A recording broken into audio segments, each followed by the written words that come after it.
आवाज आणि मित्रांनो आपलं स्वागत करतो. मी आता आहे कामोडे या ठिकाणी. तर आपल्या सोबत आहेत लता सोनवणे मॅडम आहेत.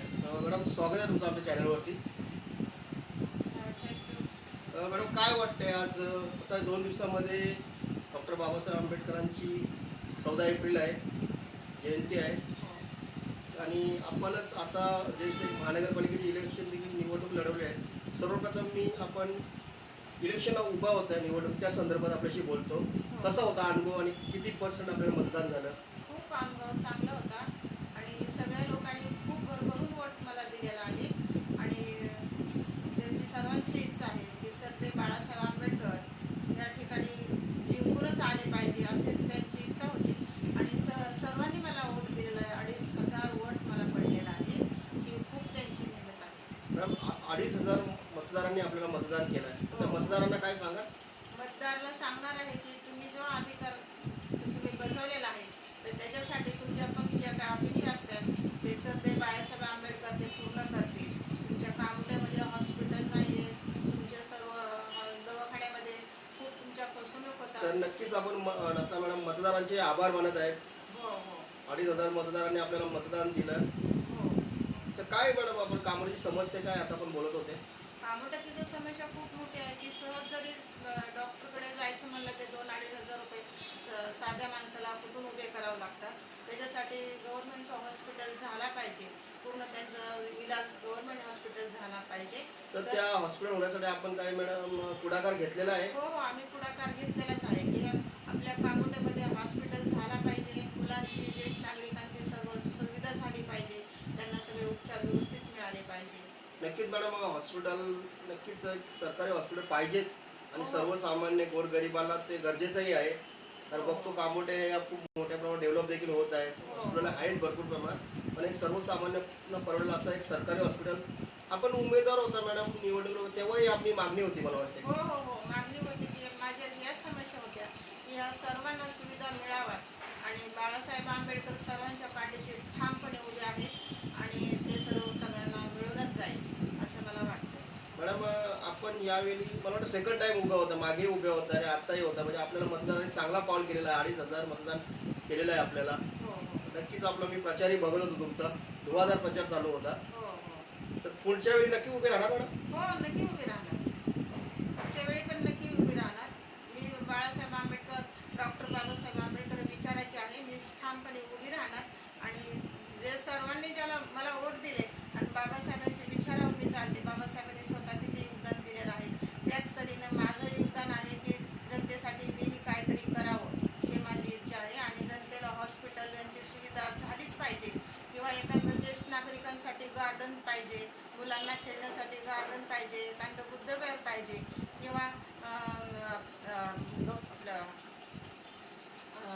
शिवाजी महाराजांचं एक स्मारक झालं पाहिजे कामोट्यामध्ये. ही एक सर्वांची इच्छा आहे, ही पण मान्य झाली पाहिजे. स्मारक सर्वजण मागं आहे की स्मारक पण झालं पाहिजे, बुद्धविहार पण झालं पाहिजे आणि या सर्व सुविधा. नक्की थोडं आपल्याकडे आणखी 5 वर्ष आहेत. मॅडम आपण रिटायर्ड झालेला आहे का शासकीय सेवेतून मला वाटते?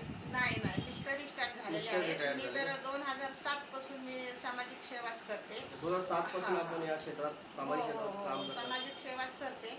आणि तर मॅडम एक आता 14 एप्रिल आहे त्याबद्दल काही सांगाल भारताच्या महाराष्ट्रातल्या जनतेला? 14 एप्रिलसाठी पण सर्वांनी जयंती खूप मोठी उत्साहच करतात. सर्वांना त्याची तर खूपच आवड आहे की बाबासाहेबांचे योगदान आहे तेवढं. म्हणून बाबासाहेबांचे विचार लोकांपर्यंत पोहोचवण्याचा. हो हो म्हणूनच सर्व जयंती करतात, सर्व एकत्र येऊन जयंती करतात, खूप मोठा उत्सव करतात. हे तर सर्वांनाच माहिती आहे. आणि पूर्ण महाराष्ट्र आणि भारतात बाबासाहेब जगभरात मला वाटते बाबासाहेब आंबेडकर 14 एप्रिल ही जयंती साजरा होते. हो हो जगभरात जयंती साजरी होते.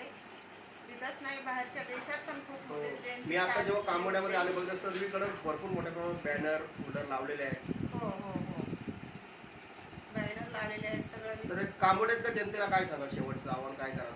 कामोठले तुमच्या कोणत्याही समस्या असल्या नक्कीच तुम्ही हो. लता सोनवणे मॅडम संपर्क साधावा.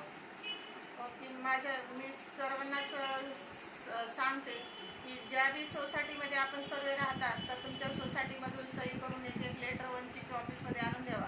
बुद्धविहार सेक्टर 11च्या पाठीमागं वंचितचं ऑफिस आहे आणि तुमच्या सोसायटीमधून सर्वांच्या सह्या करून वंचितमध्ये लेटर आणावं की आम्हाला हॉस्पिटल पाहिजे, आम्हाला हे सुविधा पाहिजे, आम्हाला बुद्धगार पाहिजे, म्हणजे तुम्ही आम्हाला थोडक्यात पूर्ण 24 तास ऍक्टिव्ह आहात लोकांसाठी, सेवेसाठी.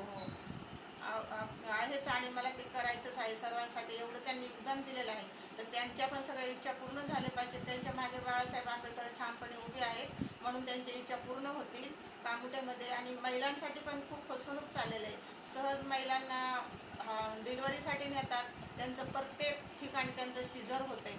असे गव्हर्नमेंट हॉस्पिटलमध्ये 2-3 अडीच हजारापर्यंत त्यांना खर्च येतो आणि दुसऱ्यांदा ती महिला मुलांना जन्मच देऊ शकत नाही. त्या महिलांना खूप त्रास होतो आणि असा गव्हर्नमेंटचा हॉस्पिटल एक मुंबईत कामोठ्यामध्ये किंवा म्हणजे मुंबईमध्ये झालं हॉस्पिटल आहे पाहिजे. तुम्ही ठरवलेलंच आहे की कामोड्यामध्ये झालंच पाहिजे, हो हो त्यासाठी तुमचा संघर्ष चालू आहे. हां, महिलांसाठी तर झालंच पाहिजे. खूप मुलांची आणि महिलांची खूप प्रॉब्लेम होतं आणि प्रत्येक महिला एक मुलाच्यावर दुसरं मुलगा कधीच जन्माला देत नाही. ह्याच्यासाठी की महिलांची सुविधा झाली पाहिजे, गव्हर्नमेंट हॉस्पिटल झाले पाहिजे, हे सगळं सरकारने व्यवस्थित केलं पाहिजे. याच्या मागे बाळासाहेब आंबेडकर ठाम उभे आहेत, जनतासुद्धा उभी आहे. जनतेने सुद्धा तेवढा कौल दिलेला आहे आणि जनताची पण सर्व इच्छा पूर्ण करण्यासाठी बाळासाहेब आंबेडकर मागेच आहे, हे मी सर्वांना बोलते. जय. नक्कीच आपल्यासोबतच लता सोनवणे मॅडम होत्या. त्यांनी कामोड्यातल्या प्रश्नांवरती काही समस्या त्याच्यावरती बोललेल्या आहेत आणि हॉस्पिटल हा त्यांचा खूप मोठा त्यासाठी संघर्ष देखील करायचा. कामोड्यामध्ये भव्य दिव्य असा सरकारी हॉस्पिटल झाला पाहिजे सर्वसामान्यांसाठी. आणि नक्कीच आता 14 एप्रिलला त्याच्याही शुभेच्छा दिलेल्या आहेत लता मॅडम यांनी सर्व भारतातल्या आणि महाराष्ट्रातल्या जनतेला. तर लता मॅडम, मी एक शेवटचा प्रश्न करतो. यावेळी आपल्याला 2,500 मतदारांनी कॉल केला. पुढच्या वेळी आपल्याला म्हणजे खात्री आहे की आपला विजय पक्काच होईल ज्यावेळी निवडणूक उभं राहणार? 5 वर्षात तुमच्याकडे आताच मी विजय झाली असते, पण ऑनलाईन वोट टाकतात आणि ज्याला जिंकायचं त्याला जिंकून देतात. त्याच्यामुळे नक्कीच म्हणजे मेहनत अजून करावी लागेल थोडी. मेहनत तर माझी खूपच आहे. मी जोपर्यंत चालते फिरते तोपर्यंत माझा संघर्ष असणार. जसं डॉक्टर बाबासाहेबांनी योगदान दिलंय तसं मी शेवटच्या क्षणापर्यंत योगदान देणार आहे. हीच माझी शेवटची इच्छा आहे. नक्कीच लता मॅडमने छान आपल्याला माहिती सांगितलेली आहे आणि खूप दिवसांनी तुमच्याशी बोलण्याचा मॅडम योग आला. अभिनंदन मॅडम तुमचं. कॅमेरामॅन दिलीप गायकवाड सोबत सागर पाटील, महाराष्ट्राचा आवाज.